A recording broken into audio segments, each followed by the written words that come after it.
Assalamualaikum warahmatullahi wabarakatuh. Perkenalkan, nama saya Febri Pelindungan dari kelas 4C dengan NPM 233510054. Tujuan saya membuat video ini adalah untuk pembelajaran pemrograman berbasis komputer, yaitu tugas untuk UAS. Jadi, tanpa berlama-lama, saya akan mempresentasikannya melalui PPT. Tanpa berlama-lama, langsung saja kita masuk ke PPT. Jadi aplikasi yang saya buat adalah aplikasi manajemen UMKM Bengkel. Seperti itu. Nah, deskripsi dari aplikasi yang saya buat ini adalah aplikasi manajemen UMKM ini itu merupakan aplikasi yang bergerak di bidang otomotif, khususnya di bengkel kendaraan bermotor. Nah, aplikasi ini itu dirancang dengan melakukan pendapatan seperti inventory bengkel kendaraan, karyawan, layanan, transaksi, dan laporan. Nah, akan tetapi pada kesempatan ini saya akan fokus dari aplikasi yang saya buat ini itu kepada fitur spare part. Karena pada fitur spare part ini ditanamkan API yang akan digunakan untuk dikelola dalam data inventory-nya.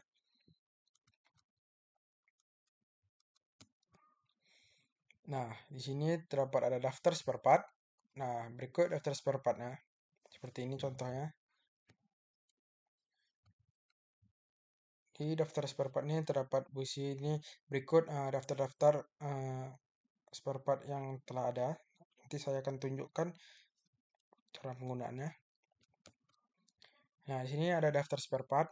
Nah, daftar spare part ini merupakan sub-menu dari fitur spare part, yang mana itu fitur ini menyediakan output tampilan informasi terhadap inventory bengkel.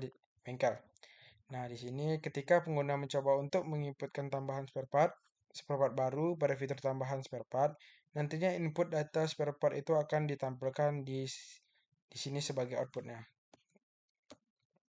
Nah, lalu di bawahnya selanjutnya ada tambahan spare part. Seperti ini contohnya nanti saya akan lakukan atau saya akan coba contohkan nanti. Nah, pada tambah spare part ini itu merupakan menu aplikasi manajemen UMKM bengkel yang berfungsi itu untuk create data terhadap aplikasi. Fitur ini digunakan untuk menambah data inventory baru kepada aplikasi sesuai dengan slide sebelumnya. Ketika pengguna menginputkan data di sini nanti akan ditampilkan pada fitur daftar spare part-nya. Coba kita contohkan. Saya akan contohkan.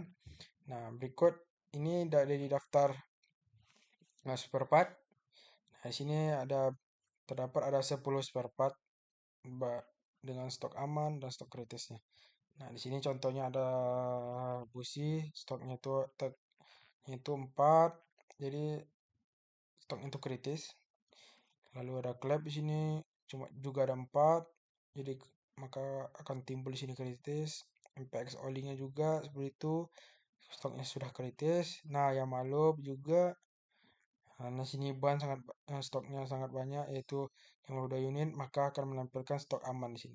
Lalu kampas rem juga banyak, stok sedianya 56 unit, maka akan menampilkan stok aman.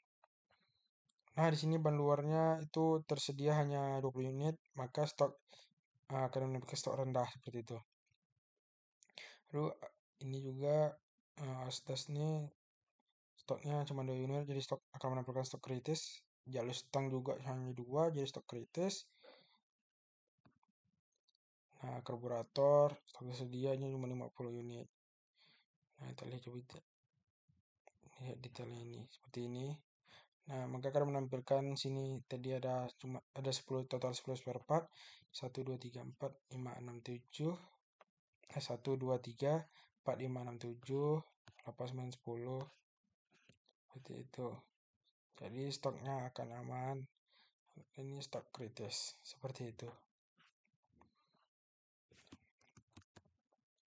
Nah, saya akan lanjut.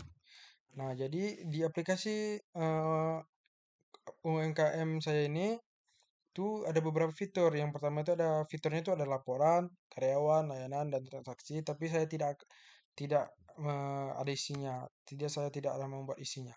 Jadi pada aplikasi manajemen UMKM Bengkel bengkel ini ada fitur laporan, karyawan, dan layanan. Itu hanya ditetapkan sebagai fitur konten Dumi aja.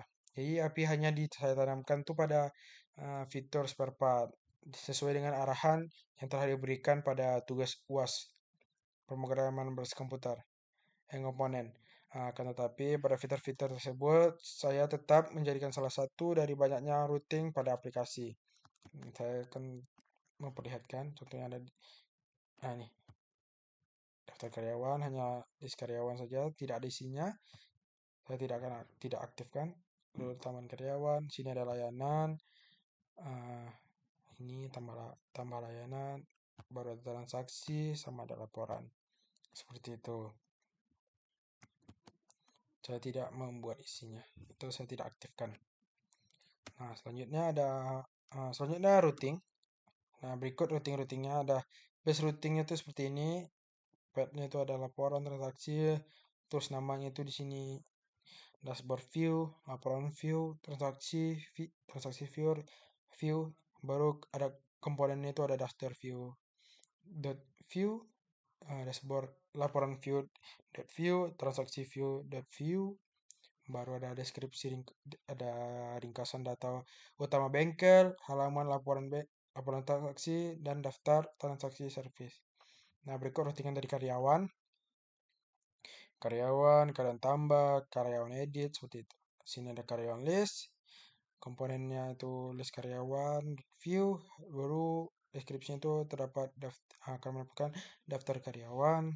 Sini ada karyawan tambah, karyawan edit, komponen ada tambah karyawan view, edit karyawan view, deskripsinya ada from tambah karyawan baru, dan from edit data karyawan. Nah, berikut ada routing dari layanan, terdapat path itu ada layanan tambah, layanan edit, sama seperti yang tadi, sama slide yang seperti tadi. Nah, berikutnya ada endpoint. Nah, endpoint ini merupakan proyek ini itu jadi pada endpoint ini saya itu menggunakan JSON server sebagai backend mock API-nya. Terus endpoint ini yang ditanamkan itu pada aplikasi yang saya buat ini dapat dilihat seperti ini contohnya. Sebagai berikut. Method get post delete endpoint ini spare part seperti ini. Deskripsinya daftar spare part, tambah spare part baru, edit spare part berdasarkan ID, hapus spare part berdasarkan ID. Nah, berakhir sudah dari presentasi dari project saya, yaitu aplikasi UMKM Bengkel. Jadi mungkin lebih dan kurangnya saya mohon maaf. Wabillahi taufik wal hidayah. Wassalamualaikum warahmatullahi wabarakatuh.